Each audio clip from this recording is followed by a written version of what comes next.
Chapter 13. Awkward Situations. Oh God. I take a step backwards and raise my hands up in front of me, palms towards her. Look, I'm sure Kelly explained to you that it was an accident. I protest, licking my lips. Okay? Oh yeah, she did. Lucy advances on me, cocking her head to one side like she's got a tic.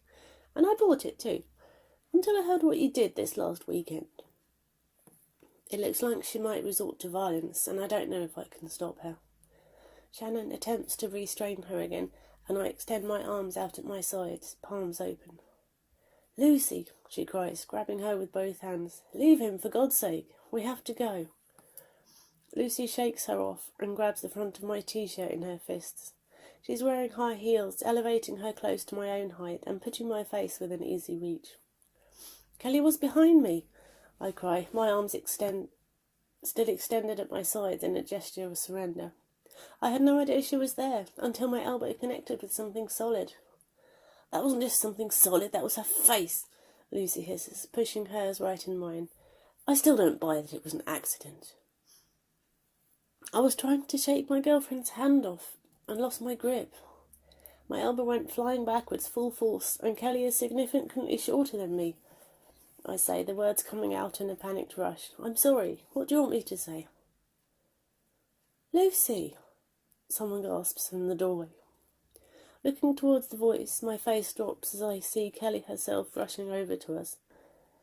Lucy releases my shirt and glances towards Kelly. It'd be nice if you said that to her, she says, pointing. Kelly's blue eyes are wide with horror and still ringed by sickening black and yellow bruising. She has some makeup on and might have attempted to conceal the bruises, but if she did try, she failed. She also has a white plaster across the bridge of her nose. Oh my God, Kelly cries, grabbing hold of Lucy. What the hell are you doing? I haven't seen Kelly since that night the other weekend. Hi, Mike, Kelly says, her tone almost normal. Ryan, I'm so sorry about her. Don't apologise to him, Lucy gasps. He owes you an apology, for goodness sake. Why did you let her come here?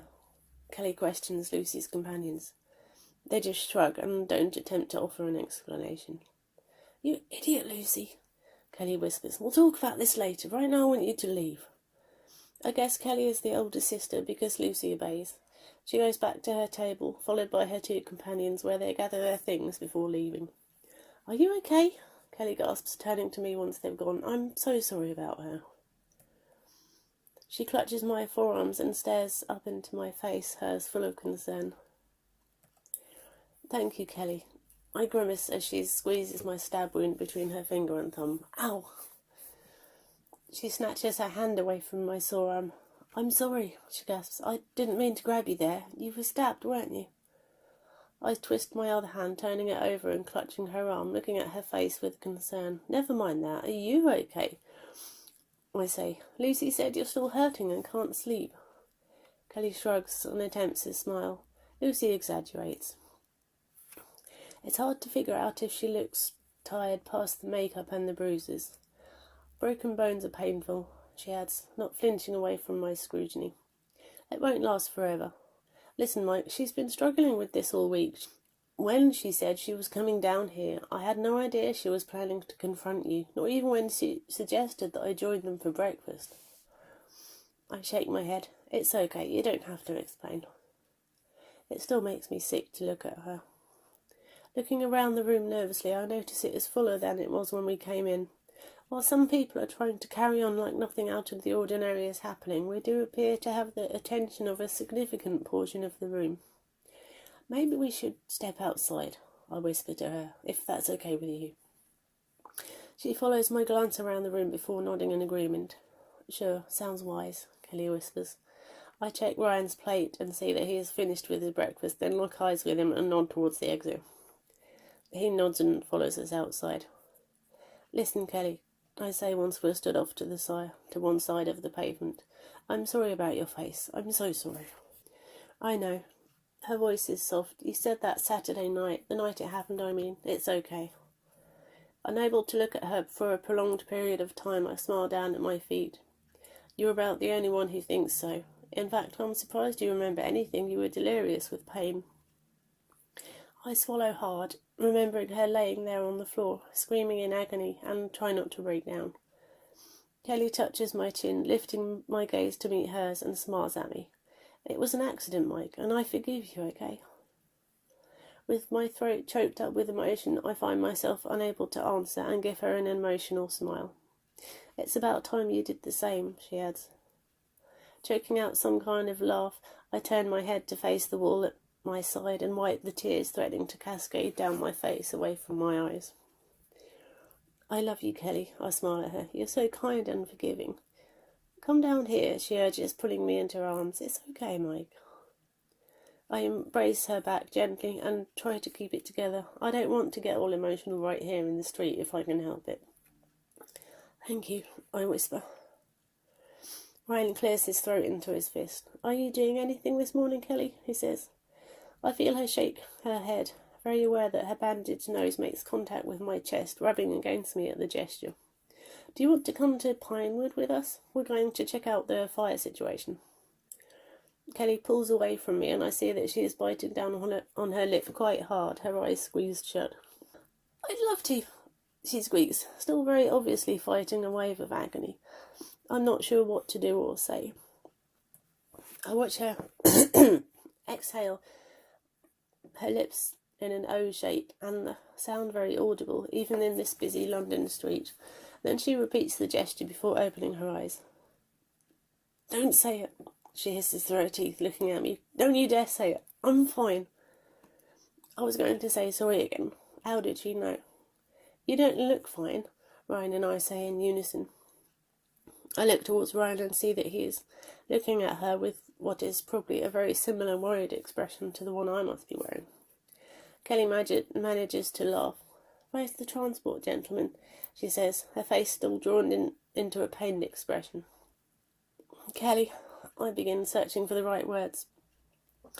That way, Ryan frowns, pointing in the direction of the car park, still wearing a worried expression himself.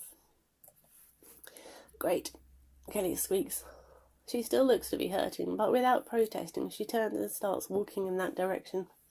I exchange a look with Ryan before following her. Her pace slows and she looks back to make sure we're still here, I guess. In there, Kelly. I catch up with her and indicate towards the entrance to the car park. I've been trying not to notice the people, but some of them have been giving us funny looks. Well, mostly they've tried not to look, but I've seen the disturbed expressions on a couple of faces as they pass by after catching an eyeful of Kelly's face. Plenty have walked past with stony-faced, blank expressions that not even looked our way, of course. But there's the ones giving me and Ryan dirty looks, unless I'm just being paranoid. I'm relieved to get off the street and into the quieter car park. Do people always look at you like that? I whispered to Kelly, scowling at the woman walking in the opposite direction. Only for the last week, she replies. I've been trying to avoid going out because I can't stand the looks and the questions. I don't know which one is worse. I'm sorry, I say. Kelly slaps my upper arm with the back of her hand. Ow, what was that for?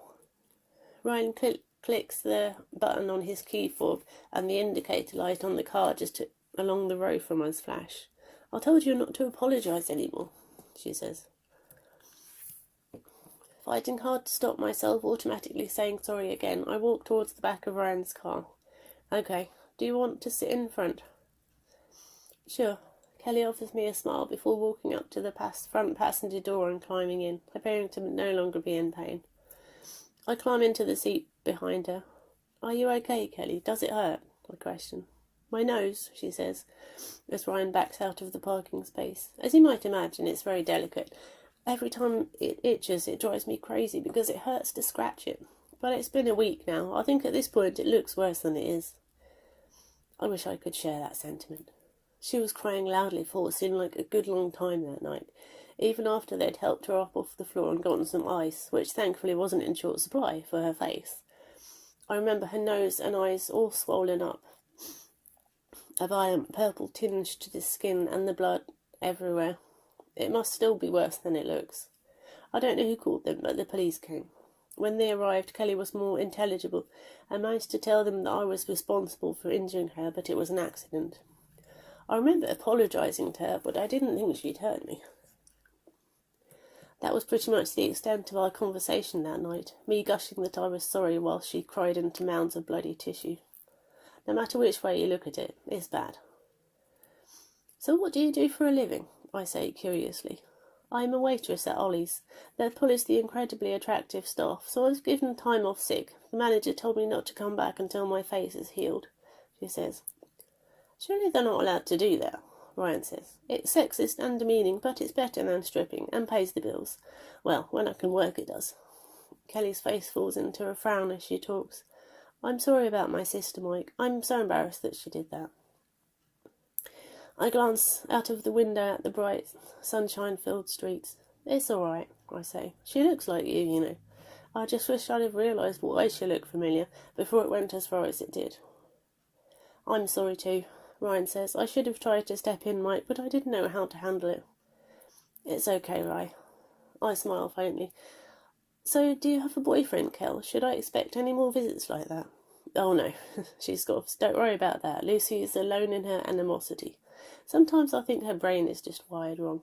She's always going off the deep end. I'll talk to her later. The closer we get to Pinewood, the darker the skies get. Pretty soon you could easily forget that it's the middle of the summer as the skies rumble and threaten to douse us in a downpour. By the time we get there, the skies have opened up and there is thunder and lightning galore. Ryan pulls up at the end of the road leading to the studios, in front of the marked police car that is parked across the street. The policeman says we can go through after Ryan tells him who we are, but he has to drive slowly.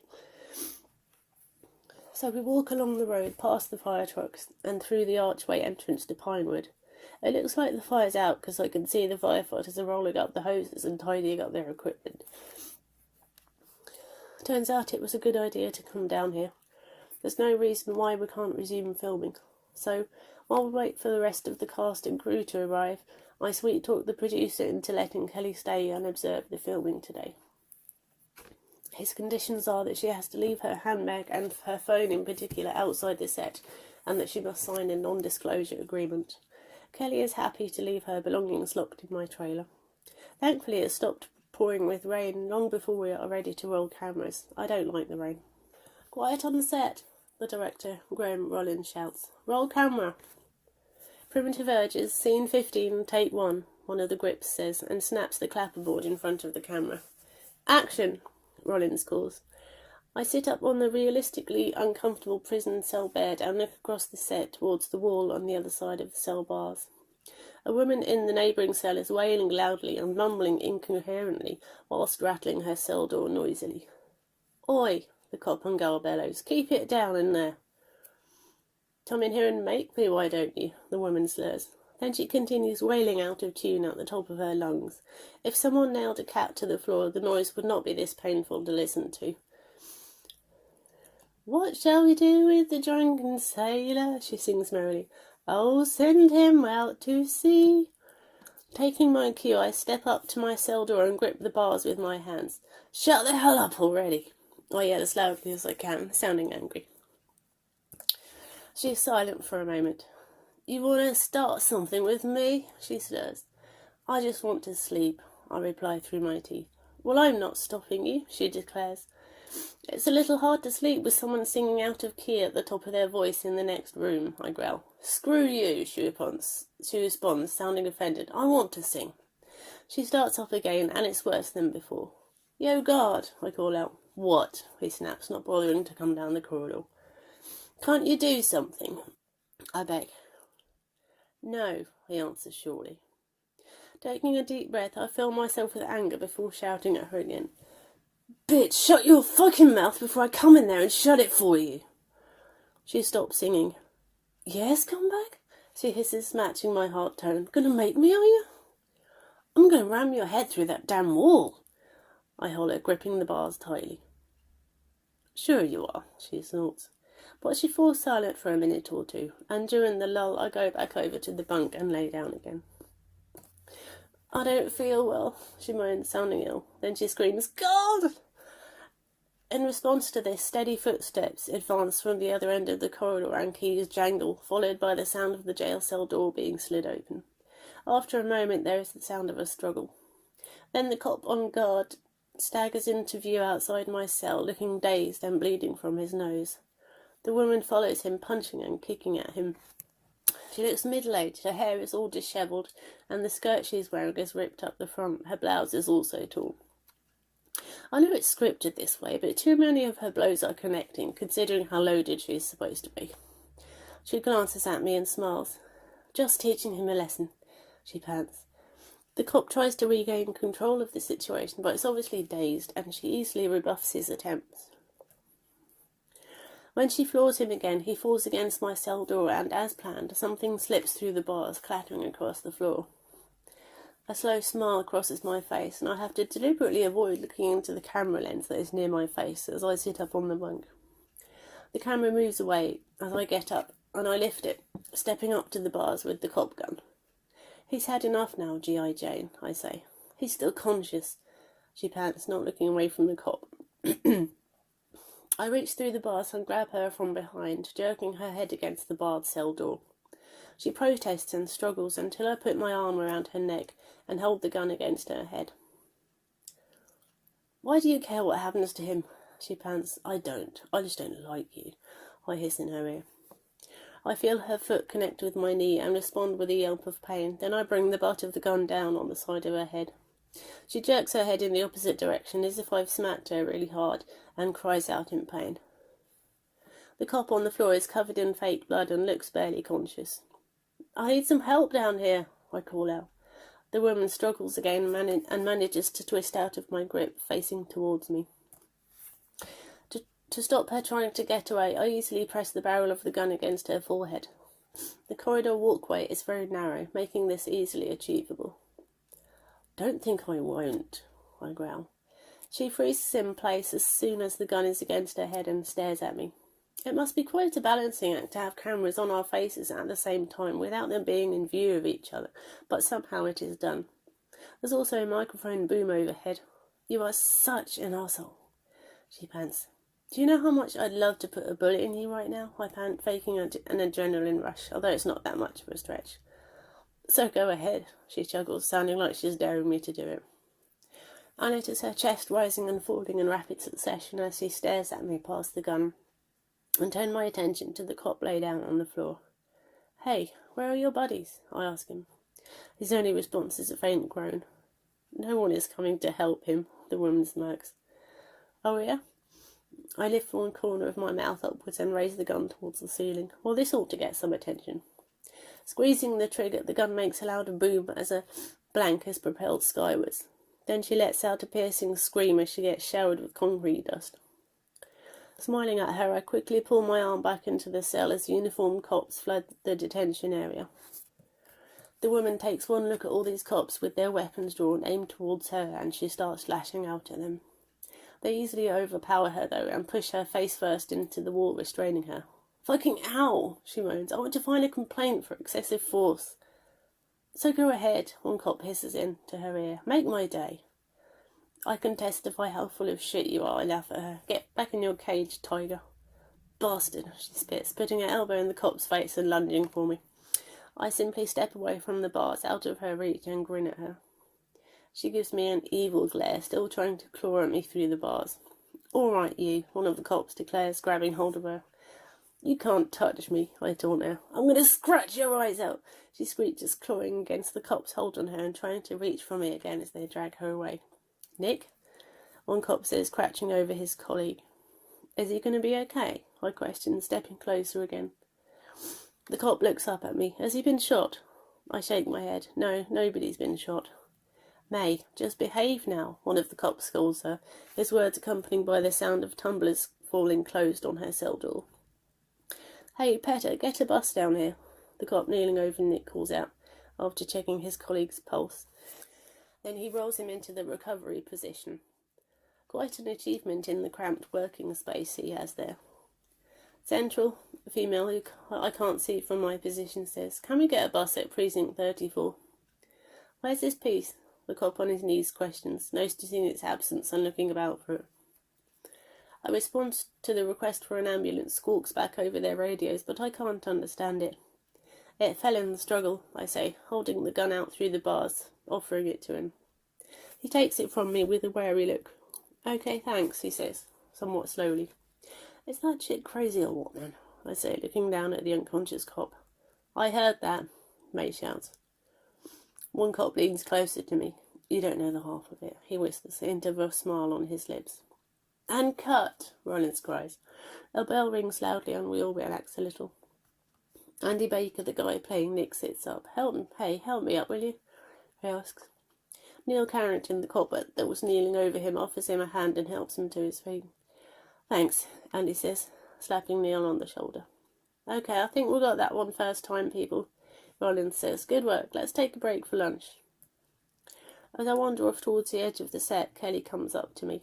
Wow, Mike, she gushes, sounding excited. That was brilliant. I've never done anything like this before. It's fascinating. Thanks for talking them into letting me stick around. You're welcome, I grin, amused by her enthusiasm, and scratched my back.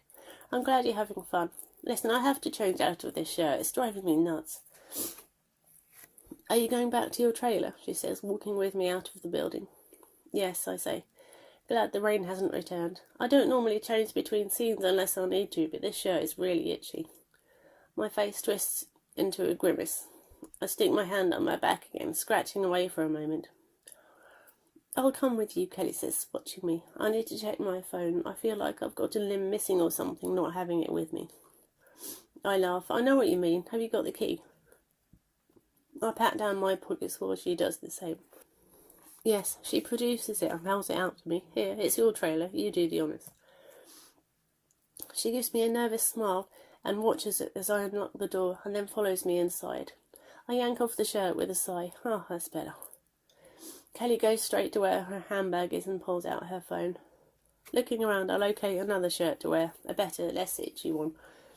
Once we're done, I lock up again, a fresh bottle of water in hand, and hang on to the key this time. I'm going to find Tony, Kelly says. Tony? I question, having no idea who she's referring to. He's one of the set dressers, she smiles, blushing a little. We got chatting earlier, and he asked if we could catch up again for lunch. I smile and nod. Well, good luck. See you later. She walks away, and I look around for Ryan, eventually finding him in Karen Garner's trailer. You're not still learning your lines? I laugh, noticing they're both holding scripts. No, Ryan says, looking taken aback. Maybe, Karen admits. We're on this afternoon, you know. Want to grab some lunch? I ask, knocking back some water from the bottle in my hand. Sure, I'm starving, Ryan says. You happy, Cookie? Karen swats him with her script, scowling at him. I told you not to call me that, she pouts. Ryan sets his script down, laughing. It suits you, he grins, exiting the trailer in front of us. Tossing her own script aside, Karen follows him out. I'm not 5 years old, she cries. I shut the door of her trailer behind me and follow them across the lot. He puts his arm round her shoulders as they walk, and since she has her head turned to the side, I can see her roll her eyes. It's not my fault you have a warped sense of smell, she says, wriggling underneath his arm. Here they go again. There's nothing wrong with my nose, Ryan protests, sniffing Karen's long dark hair. Cookies, I'm telling you. I wash my hair with strawberry shampoo, Karen says. Why would it smell of cookies? Will you two stop already? I laugh. You sound like an old married couple. Oh, God help me. Karen sighs, shaking off Ryan's arm. Stop that. Ryan turns to me with a teasing grin. Shouldn't you be learning your lines with Davis or something? I've learned them, thank you, I say curtly. We grab some sandwiches and settle down to eat at a table in one corner of the cafeteria. There is silence at the table as we all dig into our food hungrily. Mike, I hope you don't mind me bringing this up, Karen says, pausing with her half-eaten salad sandwich halfway to her mouth, her eyes on the food. But I have to ask. Her hesitance makes me wonder what she's going to say, her tone inducing anxiety. Is there any truth to the stories? She finally asks after a long pause. She has to be talking about the news stories, of which there has been a lot lately. Setting down the remainder of my sausage, bacon and egg sandwich, I fold my arms over my chest and frown at her. What do you think? She won't even look at me, choosing to stare at Ryan instead, as if she is talking to him or thinks he has the answers. Don't look at me, Cookie, Ryan says. Nobody is saying shit about me. How can you have been up that accountant for no reason? Karen frowns thoughtfully, still avoiding my stare. That proves it, doesn't it? People will believe whatever the press tells them. You're talking about Thomas Slack, I say, gritting my teeth. And for your information, that loser beats his girlfriend. That sounds like no reason to you. He conveniently forgot to mention that to the reporters when he was tarnishing your reputation, Ryan sighs, and takes another bite of his own sandwich. I didn't mean I actually believed it, Karen says, looking uncomfortable. She actually glances up at me before biting down on her sandwich again. I just wondered, she says through her mouthful of bread and whatever salad-type filling she has selected. You know? Sure, Karen, you believed it all right. I murmur, non-committally, and uncross my arms, lifting my sandwich to my lips again. Then a thought occurs to me, and I hesitate, not biting into it. There's probably reporters camped outside Eve's house. I'm not going to be able to go anywhere without being confronted. In California, you mean? Ryan says. He sounds surprised, like I'm not supposed to be thinking about her or something. You're not thinking about going over there, are you? I slap the second, as yet untouched half of my sandwich down onto the table with such a thump, the contents of it spill out across the opened-out sandwich packaging. It's only my future hanging in the balance here, Roy, I cry. Yeah, I'm thinking about it. Karen stops eating her sandwich and stares at her wrapper for a moment. So what about the rape? She finally asks, her voice low and hushed. Grinding my teeth together, I glare at her and cross my arms again, sitting back against the rear of my seat. What about it? I respond tightly. Karen, Ryan says, I don't think... What happened? How'd the cops nail you for it? She says, cutting him off. This time she is not shying away from my hard stare, instead returning it with her own intense, guarded eyes. I don't want to discuss it, I say. I'm sure you don't, she laughs darkly, still staring at me, and leans across the table, dropping her voice. What's it like to be arrested and questioned for something like that? The malice in her tone is shocking and leaves me struggling with mixed emotions. All I can do is stare at her, open-mouthed, the irritation slipping for a moment. What the hell, Karen? If that's your attitude, you are no longer welcome at this table, Ryan says, sounding somewhat offended. Karen just grins at me, a slightly crazy look like I've never seen before crossing her face, as she completely ignores the fact that Ryan spoke. Even though she is quiet now, I feel like she is waiting, still expecting me to give a serious answer to her questions. I don't like feeling as if she is interrogating me. Hey, Ryan says, slapping Karen's upper arm when she fails to respond. What's going into you? She looks at him, the weird look slipping away in a second, as if it was simply my imagination. I don't know what you're talking about. I'm just curious. The police seemed very convinced he did it, don't they? She says. They thought he looked good for it, Karen, Ryan says. When there's a shortage of evidence and suspects, they just pin the crime on whoever they want.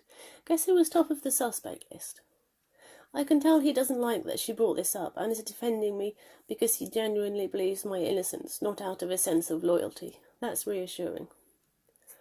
I don't think the police operate like that, Ryan, Karen says, giving him a withering look.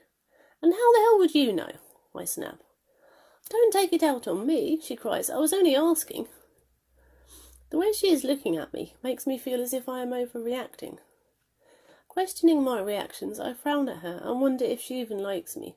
She has never behaved like that before. Maybe she can't stand me and is just really good at pretending. Or maybe that is stupid and I am just overreacting.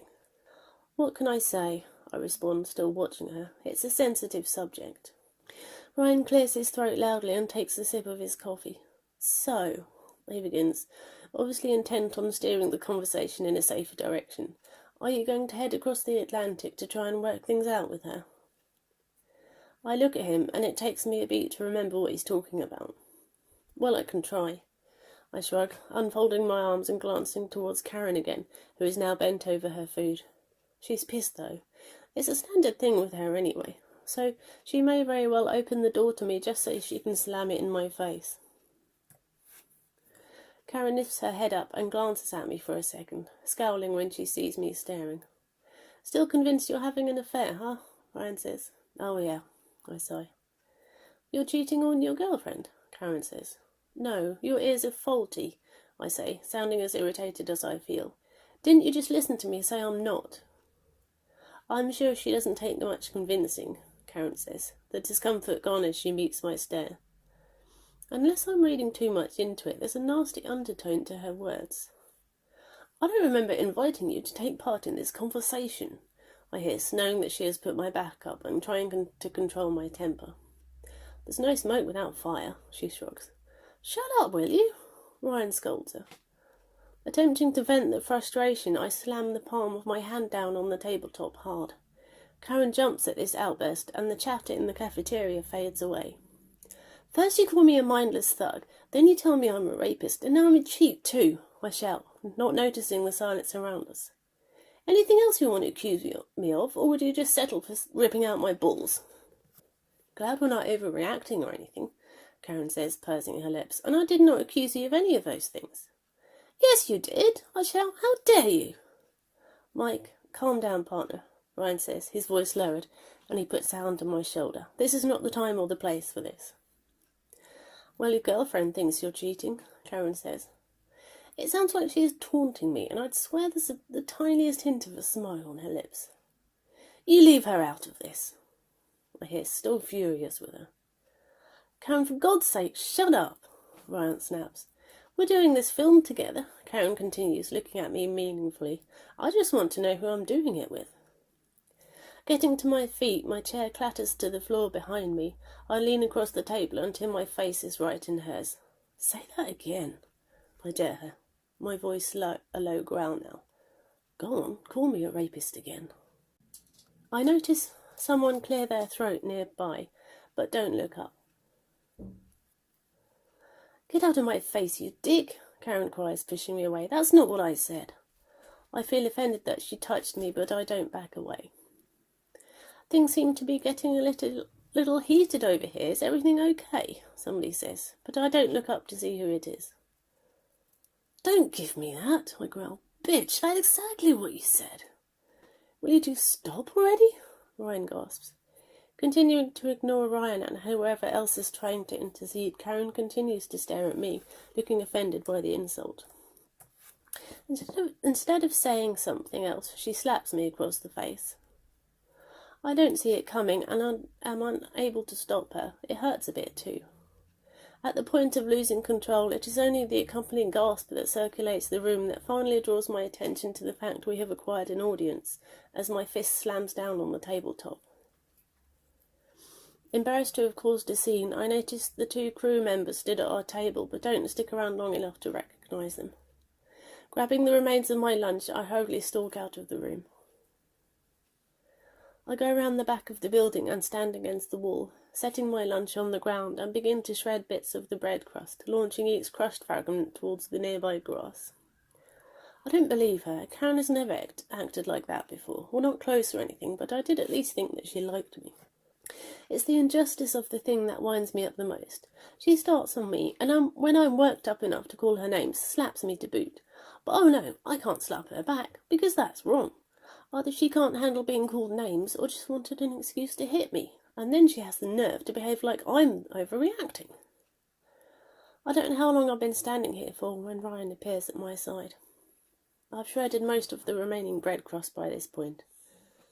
There you are, he says. Are you okay? If I want abuse, all I have to do is pay Eve a visit, I grumble, without looking at him, and continue to launch bread into the air. I shouldn't have to put up with this at work. Karen's just trying to wind you up, mate. You know what she's like. Yeah, it worked. I'm wound up, I say. It's what everyone thinks. Whether she likes me or not, I don't think I'll like her much after this. I'll bet you she will just act like nothing has happened the next time I see her. No, Mike, don't let her get to you, he assures me. It's too late for that. I should have slapped that bitch. I glance at him, my brows pulled together in a troubled frown. You know, right, I've worked so hard to get all this out of my head so I can concentrate on my job. Now she's messed it up and put it all right back to front and centre. Having run out of crust now, I carefully lift the sandwich wrapper, cradling it in one hand and pick the pieces of filling from it, popping them into my mouth. You need to distract yourself, Ryan says. He leans against the wall at my side and takes a bite from the apple I didn't notice he was holding. Well, I'm open to ideas. I smile weakly at him and slot another bit of bacon into my mouth. Maybe you should go and see Evie in the States, he says mid-chew. I'm sure Rollins will be thrilled if I jumped onto a plane in the middle of the working week, I snort. Besides, according to her, we have nothing to talk about. In fact, I think she hates my guts. Now, just give us some time, Ryan says, the half-eaten apple halfway to his mouth. I thought you didn't like her anyway, I say, glancing at him out of the corner of one eye. He frowns, looking troubled. If you want to save your relationship, you should definitely try. How I feel about her is irrelevant. I'm not the one who has to date her. He glances at me, about to bite the apple again. How long has it been since you two spent a night together? I shrug my shoulders and scrunch up the empty sandwich wrapper. A couple of weeks, maybe. Well, if you let it reach a month, she'll start thinking of screwing some secret girlfriend, or Chrissy, or Beth, or... he says, clearly struggling to compile a list. All those friends of Charlie's that are sharing my house, who I've seen so often I can't even remember their names. Or maybe Sam and Jen, or Liv, or fucking Karen, or any other vaguely attractive woman I happen to cross paths with. I sigh heavily and look at him. She already does right, you know that. Are you? He smiles. That's not funny. I shake my head and toss the bald sandwich wrapper I'm still clutching in the direction of the open-topped bin I can see a few feet away. I'm serious, Ryan says through a fresh mouthful of apple, turning his head to watch the wrapper tumble into the bin without touching the sides. I told you before, mate, I've seen the way Chrissy looks at you. I don't want to talk about her, I say abruptly. Lifting my drink from the ground, I walk away. Why not? He questions, catching up to me, and his voice goes a bit sing-song. I know how close you two are. I glance at him, annoyed to see the amusement on his face. Not as close as all that, right? Come on, she's my best friend. I've known her forever. How could I think of her that way? I say, not reducing my walking pace.